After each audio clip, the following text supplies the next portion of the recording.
So Max, when we worked together at Norrsken, there was one thing that we talked a lot about, which was speed of execution. Yeah. And here we are 2 years later. You've built a unicorn from being an intern to in just 2 years. What took you so long? That's a great question. Didn't you pay attention? I mean, I learned everything by Funde in the Norrsken Accelerator, of course.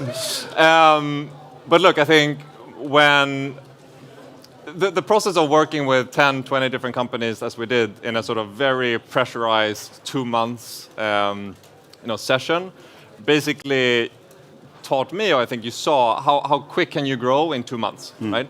And then if you propagate that over 24 months and you keep the same pace of change, then I think you got something real. Yeah. In Y Combinator, there's this sort of like post-batch depression after you get like the pressure from working with all the other companies in the batch, and then you need to do it on your own. I think the moment we started Legora, I actually sat down both my 2 other co-founders, and I told them, you've never worked as hard as you're going to have to work working with me. And I think that set the pace for the first summer, and then just like... So I think we're going to use this session to just creatively and concretely jump into the different parts of building a unicorn in such a short period of time. But before we do that, maybe you could just give a 30-second pitch to what is Legora for the ones who don't know. So Legora is an AI-powered workspace for lawyers. We basically help them review, draft, and research at speed using generative AI. We started the company a little over 2 years ago in Stockholm. And since then, we've grown from 3 technical founders, 3 engineers, to a team almost close to 200 people, spread over Stockholm, London, New York, and we're soon to open our office in Australia. And it's been a real journey working from sort of mid-sized Swedish law firms to now working with the largest law firms in the globe, like Linklaters. And the change management and the sort of work and process re-engineering that AI brings is crazy. And I think the legal space is one that hasn't seen a lot of previous efficiency gains, digitalization waves. And so when AI came, it sort of hit a bit from the left flank. Yeah. And law firms and in-house legal teams have sort of stressed about how can we incorporate this, and we've been their partner on that journey. And you knew nothing about law? Absolutely nothing.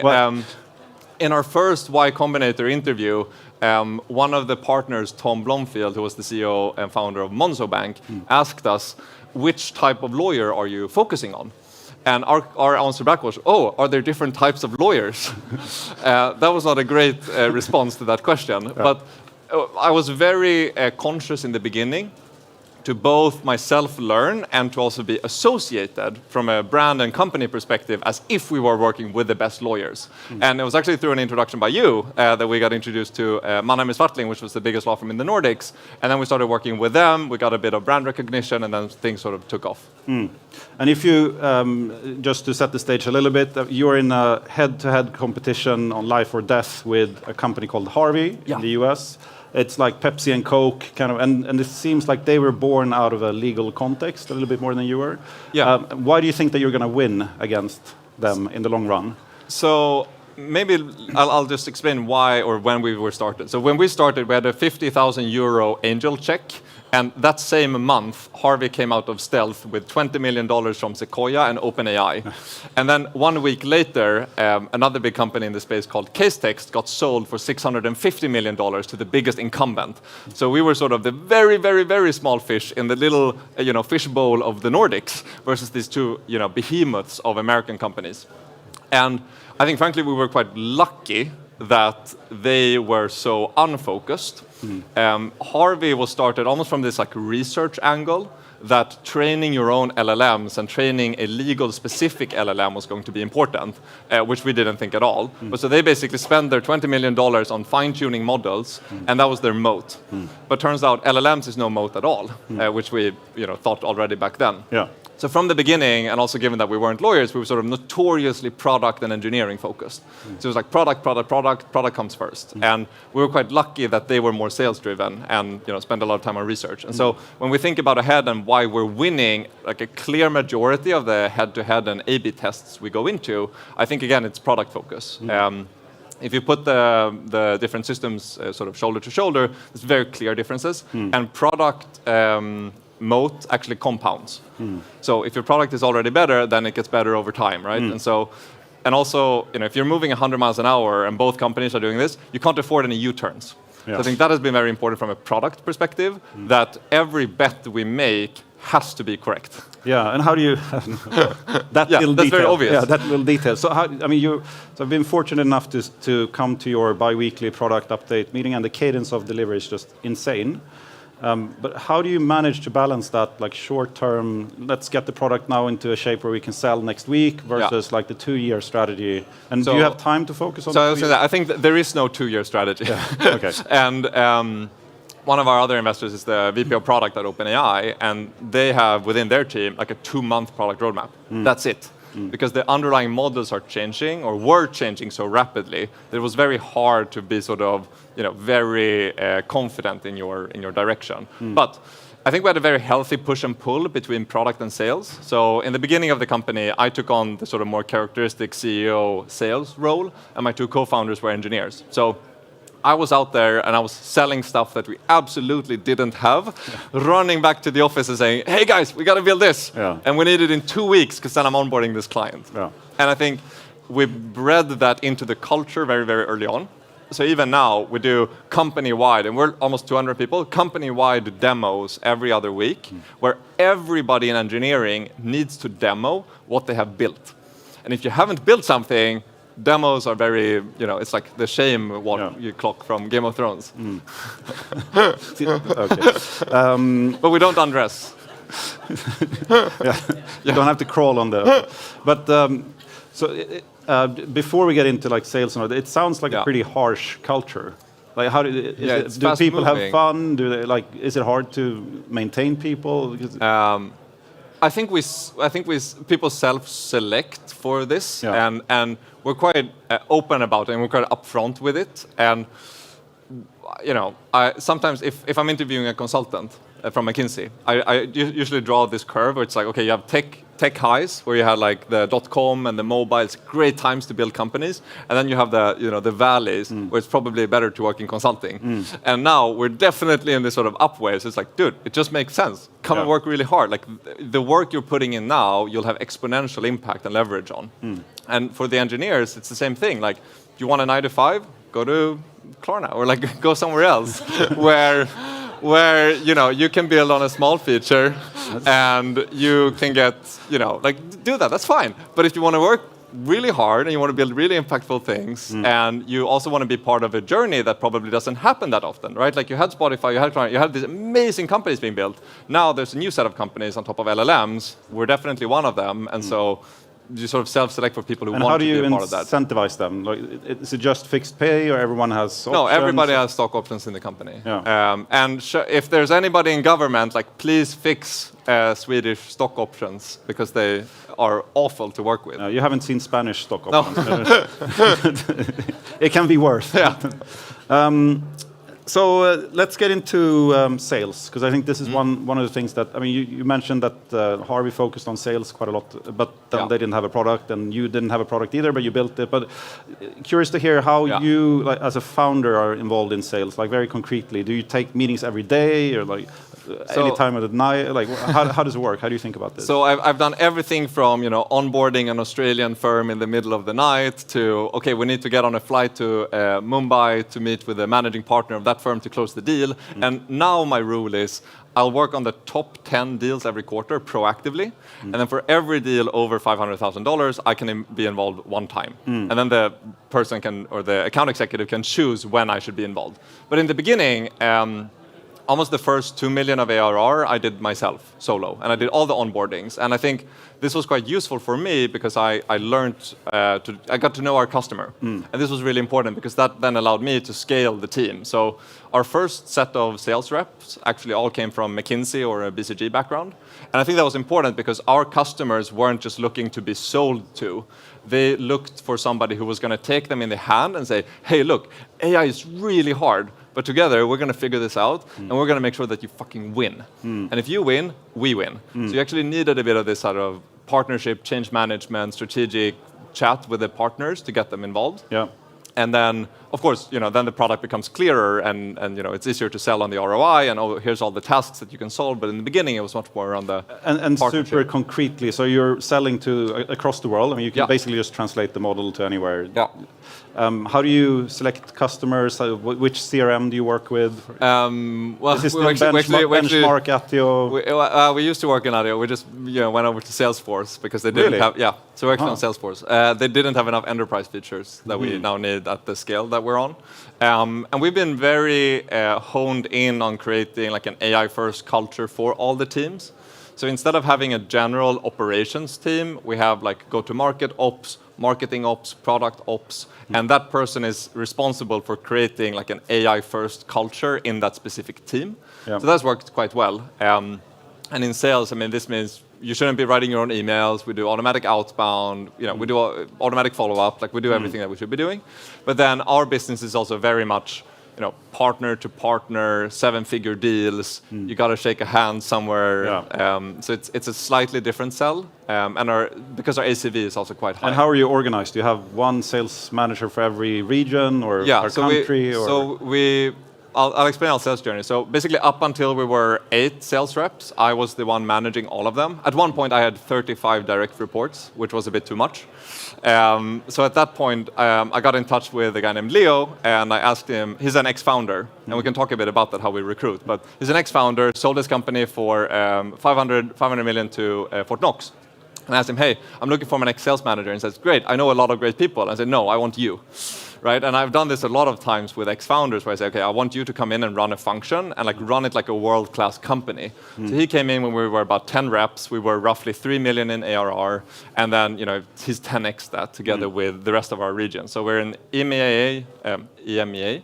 Yeah, UK and US. Yep. And then now we're consolidating a little bit under sort of global leadership. And we do the same for marketing, for product, for engineering, and so on. Yeah, okay, so let's switch to recruiting. Yeah, that's... do you have any principles or philosophies around this, or has that developed over time? Of course. You worked for like McKinsey, you worked for Norrsken, you've gone through a lot of process yourself. Yeah. What did you take with you from there, and how do you apply that? So I think it's really hard to interview for like excellence, because people can be great in interviews, but they can be poor at the job, and like vice versa. So with engineers in the beginning, we would sort of do a trial day. Like come into the office, work on something. If you can't demonstrate within 12 hours that you can like meaningfully contribute to the company, you're probably not a good fit. Over time, we've sort of had to refine that a little bit. We look for, I think generally we're quite young. The average age in the company is like 28. So we look in ICs for AI capabilities. Like if they need to be able to demonstrate how they use AI in their IC role to be more effective. And then I ask managers to IC is what? Individual contributors. Yep. So if you're an engineer on the team, then we're going to ask you in the interviews when you do your case, like how did you work with AI to better deliver the case, right? And some of them just generate like lovable slop. Yeah. And you look at the code and they don't understand what they're doing, but some of them apply it in a very meaningful way, and then it's very interesting. Yeah. It's the same way if you work in product marketing. Like how are you now using, I don't know if you saw the new Sora model. Well, how do you use Sora 2? It's incredible. How do you use the new Sora model to do better product marketing? Like you need to be super forward in your craft, I think, to fit in our culture. So do you test for curiosity? Yes, yes, I try to. Okay. And I ask them, okay, tell me about the last time you got really nerdy about something, and then I ask like 5 follow-ups to see if they're actually serious about it. Detail-oriented. Yeah, I try to like really drill down, and then in a lot of our like management roles, we've hired previous founders. So we're like 5 ex-YC founders in the team, and the hard thing to motivate these guys is like they are company builders. So you gotta convince them that like building a part of this ship is going to be bigger than any individual cake you could build. Yeah. And then as a consequence of doing this, you're going to be able to do whatever the fuck you want. And has this always worked? Have you like 100% hit ratio on recruitment? No. The places where we've had the worst hit rate is when we bring in senior execs. So like brought in a very senior VP product, like total flop. Like didn't work at all. And why I think, not? Because back then, I think you over-index on experience, and you say, oh, okay, this guy has done 15 years in as a CPO and a CTO, and they've worked at all these fine companies, and then they come in and they maybe don't have the urgency, or they say, oh, well, I used to do this way like 10 years ago, so let's continue doing it that way. And I think that doesn't fit very well in our culture. Yeah. But then again, I think like momentum is a moat. Yeah. And I think the job of the CEO is to maximize momentum, at least for our company in our current stage. So I very much try to like govern the whole company around, okay, if we have a singular goal, singular momentum, everybody just drives towards this, then people don't really have time to think about stuff that's not working, right? Like you're just like, okay, let's go. Yeah. And I think that can continue for so long, but yeah, that's... Okay, and is there like a general startup wisdom associated with this that everyone has heard that you think is absolute bullshit? I mean, I think a lot of the maybe SaaS advice is wrong today because AI is like flipping the script a little bit. Well, I mean, the sort of standard VC numbers was like, okay, triple, double, right? Like it's completely off. Like you can grow 10x in a year from a pretty high number if you're doing new things because it's a new category. I think what's been difficult for us is to navigate like the incumbents and how to integrate with other ecosystems because everybody knows that AI is going to be very powerful. So incumbents are thinking, how do we enrich or sort of sprinkle in generative AI into our sort of incumbent ERP systems, and how do we then drive users to that? But then we run a fine balance of, okay, we need to integrate with them, so we need to kind of stay friends, but then we're also like competing on some of the AI features. So it's like a lot of messy Venn diagram circles. How do you handle that? Because that's going to happen, a year or two down the line with legal firms that you're going to start to compete and work with them and integrate directly with their customers. Well, I think, look, like we exist to make the individual life of a lawyer amazing. Like if you were a lawyer 5 years ago, you're juggling like 15 different softwares. Everything looked like it was built in the 90s. There was very poor levels of integration. And I think what AI brought, at least in the legal space, was we can work and solve language. Like we can reason and we can have an intellectual argument about language, like we could have had, like we've been able to have with numbers for a longer time. But now we can do it with language. So almost everything that had been built can be rebuilt in an AI-first way. And that's really the only reason our company can exist. Because you're going and you're seeing all these problems that used to exist, and you say, okay, we can 10x this with generative AI, so let's go do it. And let's be bold and not say, I think being a point solution in generative AI is quite dangerous. Because what ends up happening, if you're very, very narrow, the cost of writing software is going down drastically. And so like to rebuild something becomes quite easy. And that's why you need to go quite broad, I think. So when we work with a law firm, like we embed with every team with litigation, transaction, restructuring, IP, environment, like we do all of them. And then we say, okay, here's your central system. And oh, you want that thing over there? Okay, great, let's build it. And so we just, like the roadmap just becomes more and more ambitious for every day. So you will, okay. I think of it like, how do you build the operating system for a lawyer that's like completely AI powered? This is a super competitive industry, very capital intense. I think one thing that you've excelled at remarkably well is fundraising. Do you have, like, how is it? Tell us a little bit about that on your thinking. And so whenever an investor writes me, I press archive on email. And I do that over and over again until I feel like we hit like a good moment in time where like, okay, we're 10x revenue, let's go engage. And then because everybody's like, oh my God, we hear that this company is doing so well, but like we can't talk to Max. Like you maximize FOMO. And then we've closed every round that we've done probably in like less than 96 hours from the moment we started the process to when we closed it. And these rounds are like $80 million, so it's not... Yeah, there's big rounds. And I think, looking back, like you want to be very... So they have no idea of the bit. They're just like, oh, I want to get in. Well, no, because the thing is, like, what's been good for us is you had Harvey. So a lot of these firms looked at Harvey, and so they've already done... So typically, look, when a VC wants to invest, especially at this size, they're going to do a ton of like... customer and market work. So they're going to call 50 experts. They're going to go talk to the CIO of every big law firm. And they're going to ask them, hey, have you been looking at Harvey? Have you been looking at Legora? What do you think of the tools?